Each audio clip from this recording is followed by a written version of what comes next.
Bienvenue pour cette 12e énigme du vendredi. Alors oui, la colocation n'est pas toujours quelque chose de facile à vivre et en voici un exemple supplémentaire. Quelques jeunes colocataires et une mort tragique que vous allez devoir élucider.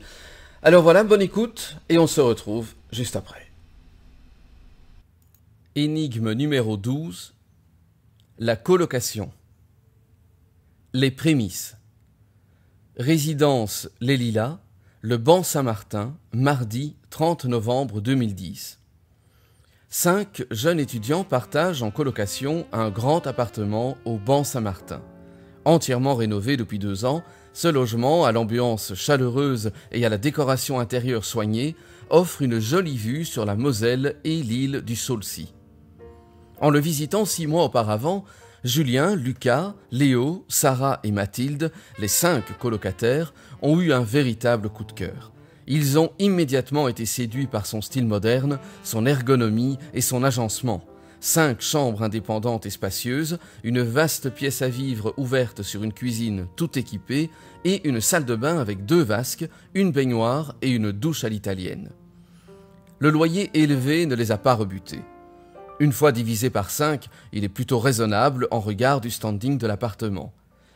Chacun des 5 jeunes a la chance de recevoir un coup de pouce financier de ses parents, mais cela ne suffit pas à payer le loyer, la nourriture, les frais de transport, d'électricité, de chauffage, etc. Tous les 5 exercent donc un petit boulot en plus de leurs études. Lucas, qui étudie l'économie, travaille dans la restauration rapide. Léo, qui souhaite devenir médecin, fait l'entretien dans un cabinet de dentiste. Sarah, en licence d'anglais, donne des cours particuliers. Mathilde, qui suit des cours de comptabilité, est vendeuse dans un magasin de vêtements à la mode. Et enfin, Julien, qui est sans doute le plus sérieux de la bande, suit des études de droit pour devenir avocat d'affaires. Il gagne de l'argent en rédigeant des comptes rendus de réunions et de colloques pour de grandes entreprises. Cumuler études et travail n'est pas toujours évident. Répartition des tâches ménagères et des courses, temps passé dans la salle de bain ou aux toilettes sont autant de sources de tension qui dégénèrent parfois en dispute entre les 5 habitants de l'appartement. Mais dans l'ensemble, les 5 colocataires, amis depuis le lycée, sont tout à fait satisfaits de leur choix et apprécient de vivre ensemble. Aujourd'hui, c'est l'anniversaire de Julien. Pour fêter ça, ces 4 colocataires ont prévu une surprise à ce Savoyard d'origine, une raclette. Il est 21h passées lorsque Mathilde, qui était chargée d'acheter le nécessaire, rentre à l'appartement, tenant à bout de bras 2 gros cabas.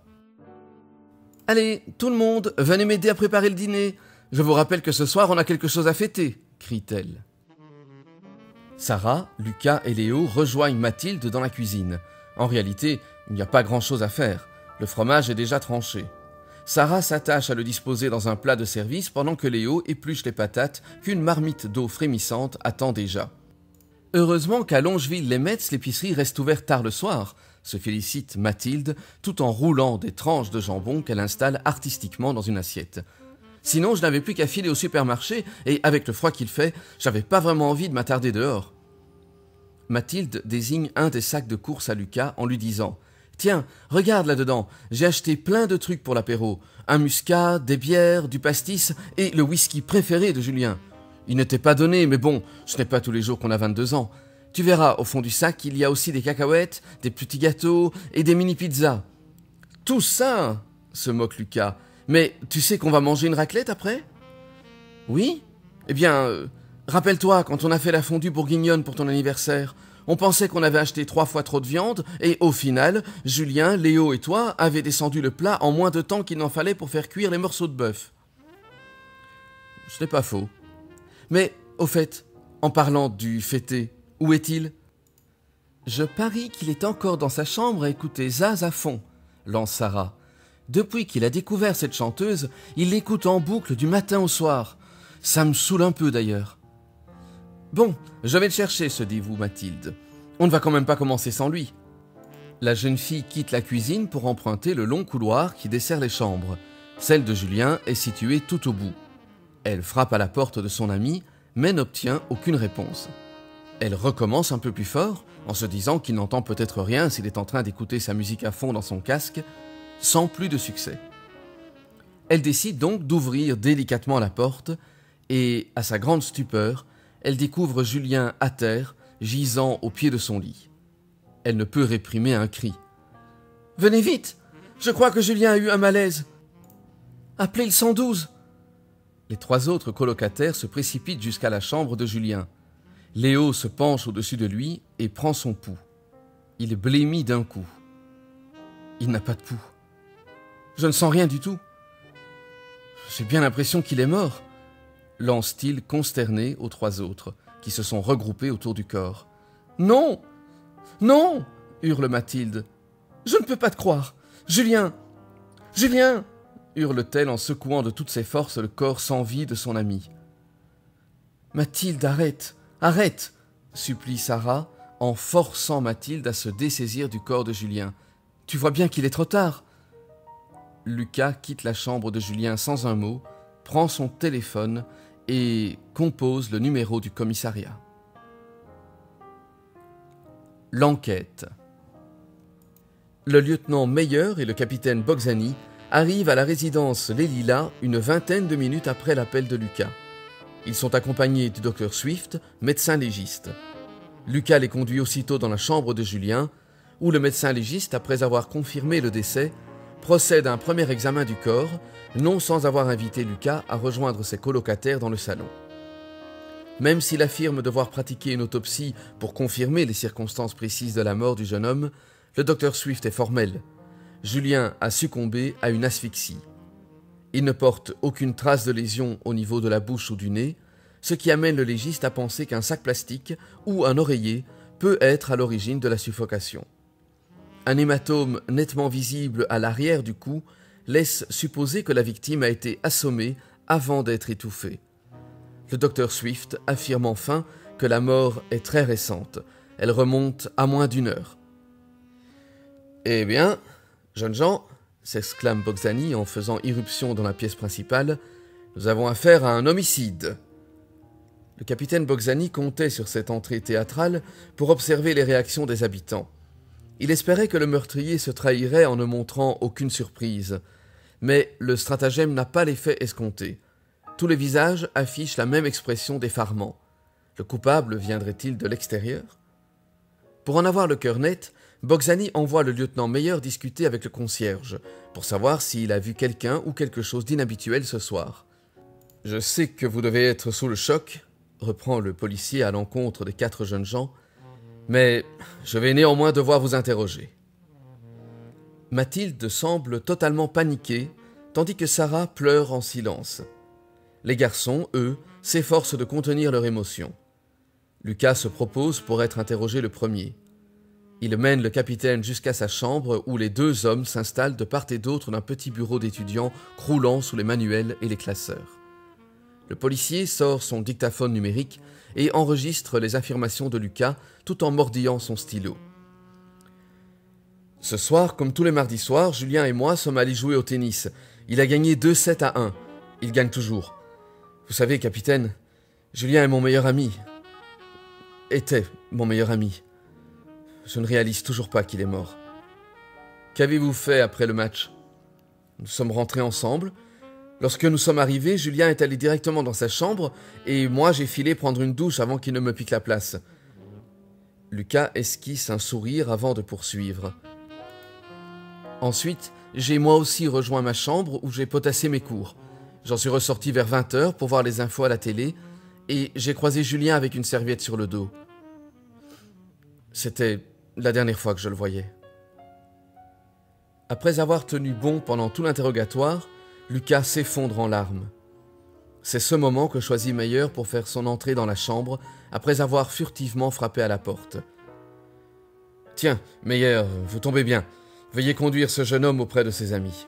Nous en avons terminé. » Le lieutenant s'exécute puis revient faire son rapport. « Comme vous l'avez sans doute remarqué lorsque nous sommes arrivés, capitaine, l'appartement possède sa propre entrée. Le couloir à droite de la loge du concierge ne mène qu'ici. Il ne dessert aucun autre appartement. Donc, si quelqu'un emprunte ce couloir, c'est forcément pour venir ici. Venons-en aux faits, voulez-vous, Meyer ? J'y viens, capitaine. J'ai demandé au concierge s'il avait vu passer quelqu'un ce soir. Et non. Il n'a vu que les 5 colocataires qui sont rentrés à leur horaire habituel. Comment peut-il en être aussi sûr? Il ne passe pas ses soirées rivées à la porte de sa loge aussi? Non, mais ce soir il guettait Mathilde, celle qui est rentrée en dernier. Il avait un paquet à lui remettre. Et il le lui a remis? Oui, apparemment. Bon, demandez à cette Mathilde de venir, s'il vous plaît, Meyer. Tout de suite, capitaine. La jeune Mathilde, qui semble toujours sous le choc, se présente devant Boxani. Vous ne pensez quand même pas qu'il puisse s'agir de l'un de nous? Nous sommes les 5 meilleurs amis du monde. Vous savez, on n'est jamais trahi que par ses amis. Je ne vois pas qui aurait pu faire une chose pareille, ni pourquoi. Julien était un garçon génial. Tout le monde l'adorait. À quelle heure êtes-vous rentré ce soir? Il était un peu plus de 21h. J'avais déjà perdu du temps au magasin et en plus le concierge m'a tenu la jambe un quart d'heure avant de me remettre un paquet qu'il avait reçu pour moi. Si vraiment vous devez accuser l'un d'entre nous, capitaine, sachez que cela ne pourra pas être moi. Je suis rentré la dernière et ensuite je n'ai pas quitté la cuisine, jusqu'au moment où je suis allé chercher Julien pour l'apéritif. Très bien, mademoiselle. Et comprenez bien que pour le moment je n'accuse personne. Je cherche juste à découvrir ce qui s'est passé. Léo succède à Mathilde. Il affirme ne pas avoir bougé de sa chambre depuis qu'il est rentré. Il a travaillé sur son ordinateur jusqu'à l'appel de Mathilde. Il n'a presque pas vu Julien ce soir. Il a simplement discuté 5 minutes avec lui lorsqu'il est venu lui emprunter un flacon de shampoing. Il était entre 20h et 20h15. Boxani interroge enfin Sarah, la dernière colocataire de l'appartement, sur son emploi du temps de la soirée. Alors que je me souvienne, réfléchit-elle, j'ai donné un cours particulier de 19h à 20h dans un immeuble tout près d'ici. Je suis arrivé à l'appartement vers 20h15, puis j'ai grignoté quelques cacahuètes devant la télé dans le salon où se trouvait déjà Lucas. Ensuite, je me suis rendu dans ma chambre pour terminer mon exposé. Je dois le présenter demain. Ma chambre est adjacente à la salle de bain et je me souviens que j'avais du mal à me concentrer parce que j'entendais Julien chantonner sous la douche. J'ai travaillé jusqu'au retour de Mathilde. Après quoi, je l'ai aidé à préparer le repas de ce soir. Julien avait-il une petite amie? Non, mais je pense qu'il allait bientôt déclarer sa flamme à Mathilde. Il était venu me demander conseil quant à la façon de s'y prendre. Après avoir remercié Sarah, Boxani demande au médecin légiste s'il a remarqué autre chose pendant que lui-même menait les interrogatoires. Le docteur Swift répond qu'il n'a rien noté de particulier, mis à part le fait que le corps de la victime était couvert de sueur, ce qui n'a vraisemblablement pas de lien avec le décès. Boxani cesse de mordiller son stylo. Il a réussi à démasquer le meurtrier. Et vous? C'est vrai ça. Et vous? Allez-vous être capable également de trouver qui a bien pu en vouloir jusqu'à tuer ce cher Julien? Alors, bonne réécoute, bonne analyse de l'ensemble de toutes les infos, et donc à très bientôt pour la solution, et bien sûr, comme d'habitude, si vous avez aimé, pensez à liker, à partager, c'est vraiment important, faites connaître ces vidéos, et abonnez-vous. Un grand merci d'avance, et donc à bientôt.